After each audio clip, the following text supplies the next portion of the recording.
It was a challenge to try and capture something as iconic as Alcatraz. You know about this. This is arguably the most famous prison in the world, and now you're in it. Just the space, the physicality of it, because it's quite claustrophobic. When modern-day prisons are designed, they really consider not intimidating people or making the spaces, as least stressful as possible. Well, Alcatraz didn't suffer from those restrictions. They did the research, they went out, studied Alcatraz, not just from books or internet. They were actually there to feel the environment, so it really sets a mood that gets you a little spooked. Well, we kind of started with the base layout of Alcatraz. The entire island we ended up roughing out in kind of a white box form, and then figuring out what play spaces we wanted to use out of that, what would be the most interesting areas to play in, and the connections between spaces, and spaces that the public doesn't necessarily get to go into. We really did a lot of pushing to really enhance that psychological horror aspect that we're really looking for. And this is a really good opportunity to really tell something special. Like I got stuck right through the gates to hell! This time around, I feel like it's been identified that there are these side missions that you're going to go out and try to accomplish. Al and the rest of the groups put together this escape plan, but the point is to get the parts and assemble this plane so they can get off the island. We did something new for the first time. We have actually contextual music that goes off. So that's a first for zombies. And it's all based around this horror thriller aspect. Every location will have a specific stinger that you hear when you find it, when you discover it, when you start unraveling the story. We start building on the music that you're hearing, and it's really enhancing that experience and going along with it in parallel.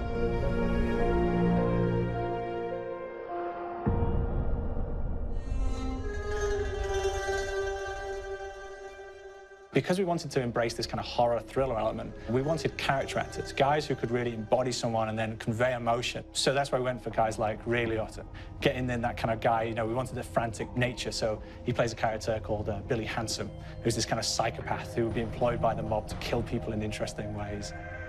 Chaz Palminteri, he plays a guy called Sal DeLuca, an old mob boss. Michael Madsen playing Finn O'Leary. He's kind of worked himself from the floor, from the streets. He's got his hands dirty and the blood and the guts a couple of times. And then we had Joe Pantoliano, and he plays Arthur Arlington, who's nicknamed the Weasel. Those guys, they bring a quality and a subtlety and timing that you can't really identify or try to recreate. Bring it on! Dirtbags! You start off in the afterlife mode, and that's just going to be what's going on. You're going to try to solve the mystery from the second you start. Afterlife, to me, brings a new element, like a new puzzle element. It forces me to think a little bit more or look for the clues or kind of think of zombies on a slightly deeper level. You see clues throughout the map that tell you, ooh, perhaps if I'm in the afterlife, I can interact with this object, or there's some puzzle going on here that I need to be in the afterlife. Back east, I whacked a dirty dentist with one of these. Took forever, too. Alcatraz has a Civil War kind of fort background before it turned into a penitentiary.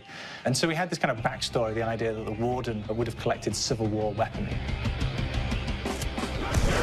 And one of them is a blundergat. It's a fictional weapon, but the idea of the combination between a blunderbuss and a Gatling gun. And possibly, there might be a way of upgrading it to a more fantastical weapon that the players may find. You all gotta go sometime. You just went now. There's one main zombie, one big zombie that's going to come through and wreak havoc on your life.